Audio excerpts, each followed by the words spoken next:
Well, welcome back to our series on the history of Michigan. And right now we are standing in Hart, Michigan, looking at the origins of the American road trip. And I know many of you might not know where Hart, Michigan is, and not many people do, but I ran into this guy, which tells us we're probably not far from Oz. We got a big old Tin Man here.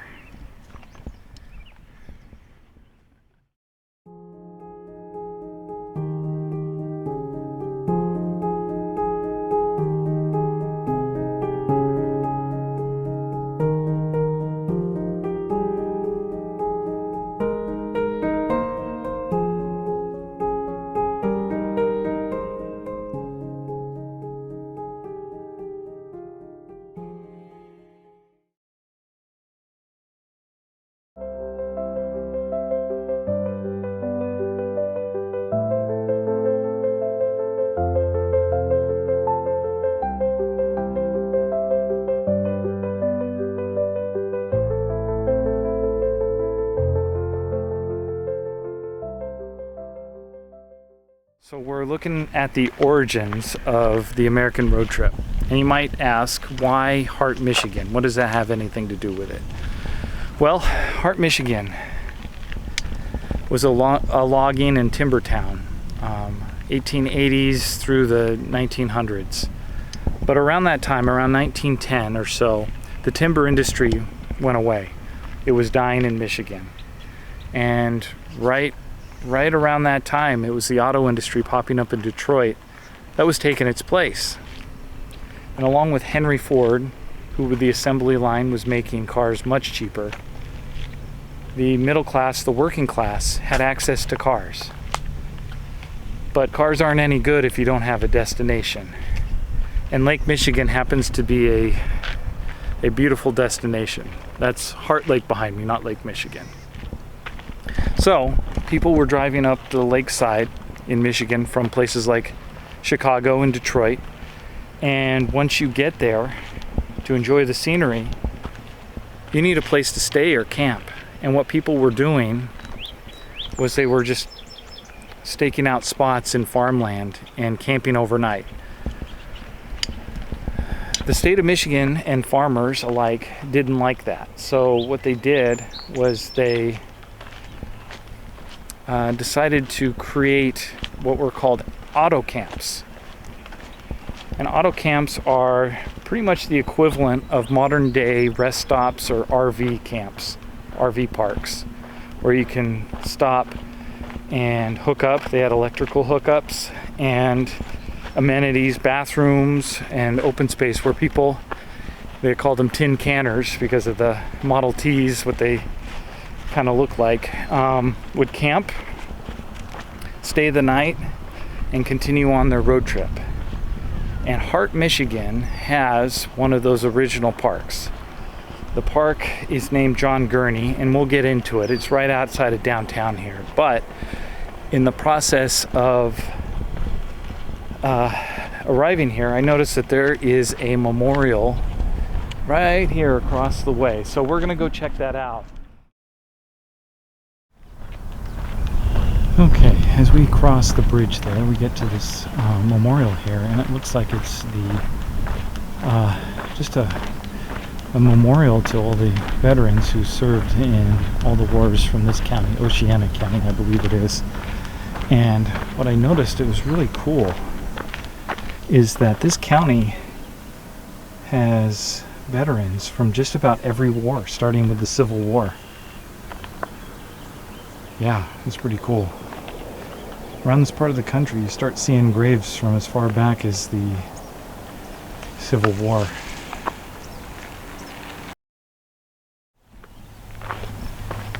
I was just reading there on the marker. This is a trainer jet, so the Air Force would use it to train pilots. I don't know if it has any connection to this local area, but it just kind of marks this park and this memorial. So that's a neat little find. It's cool to see. Alright, Pretty cool. All right, so next stop, John Gurney Auto Park. All right, guys, we're at John Gurney Park, one of the original auto camps here on the Michigan Pike, now US 31. And right behind me is the historic marker marking the location of one of these camps. Not much of the original camp is left, but this marks where the original one existed, right there. So in the 1920s, when the road trip really became something that existed, it didn't exist before then with the advent of the cars, town started to see an influx of tourists. Whoever opened up one of these car camps saw a bunch of tourists come in, and once you get a lot of tourists, you get money for local businesses, at restaurants, at grocery stores, hardware stores. So a lot of these towns around this time engaged in a competition. They started opening up a lot of these car camps and including different amenities. So like this one, I believe, included electricity, bathrooms, and a lot of open space for people to camp. So it was a way for these towns to really draw in more people and kind of transition from a timber town to a tourist town. And a lot of those towns kind of continued that trend even to today. Most of these coastal towns are tourist oriented.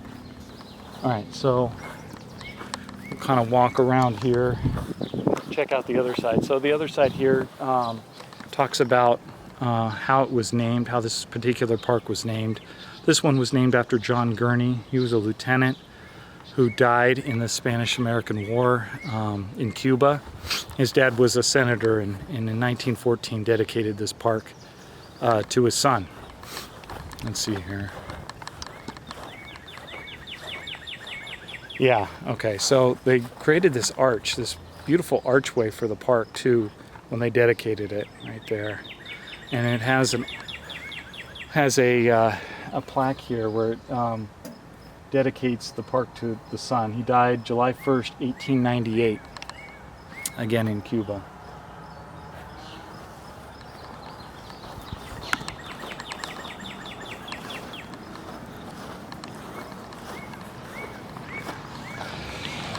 Okay, so I think that about wraps it up here from Hart, Michigan. We've got one more stop today. We're gonna head over to the coast to Pentwater, Michigan to investigate the graveyard of ships.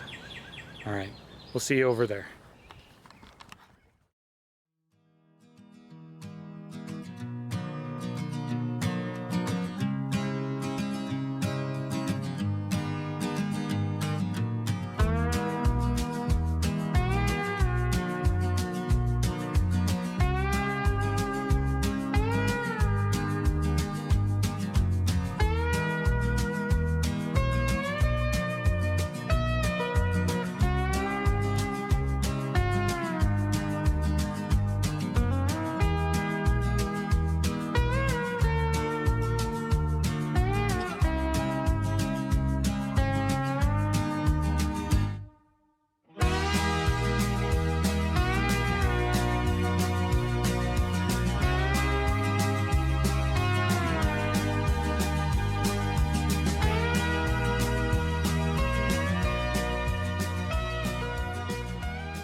Alright guys, we're in stop number 2 today, hanging out in Pentwater, Michigan. We're here to enjoy the site here right by the water, but also dig in a little bit about the city's history and how it ties to the lake and Michigan as a whole. So Pentwater is located about halfway up the coast, the west coast of Michigan, on Lake Michigan. It has a inner harbor here, and Lake Michigan is located right over that hill there. All right, so the history of this area and why we're here is to investigate the graveyard of ships.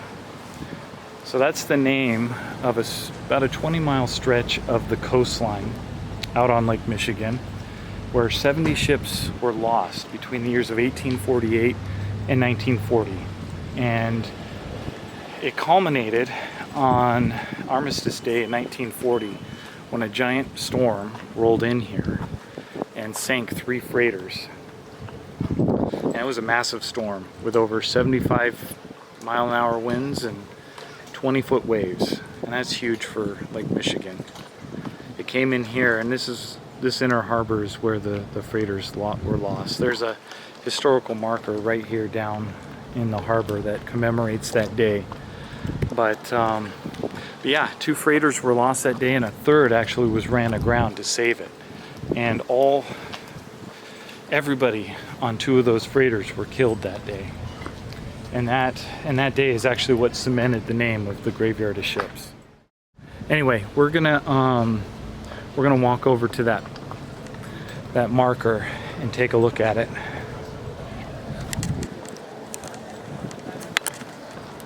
All right, so they have a nice, Pentwater is actually a nice little town if you want to come and visit. It's a beach town now, tourism, but back in the day, it was a town focused mostly on shipping timber to Chicago. And there's actually a plaque right here talking about just that, the history of the shipping out of this town. So the harbor right there is where the ships would land, and they'd load up the ships along this dock. And yeah, that lasted until about 1900. 1900s when the timber industry started to really decline in Michigan. Yeah, pretty cool. But yeah, so during this time it was mostly schooners that would come in and haul timber down to Chicago. Pretty cool. Alright, so we'll walk down here and take a look at the placard.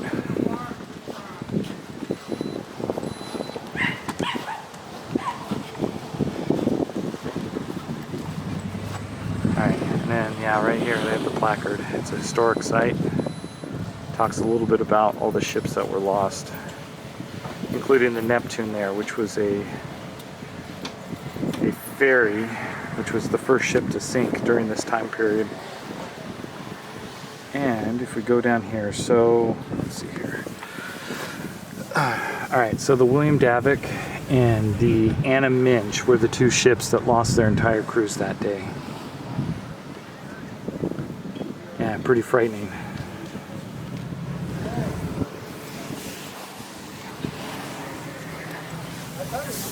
And on the backside here, they just talk about the storm itself. And as I mentioned, it was on Armistice Day, 1940. 20-foot waves. And yeah, it talks about the 2 freighters that were lost.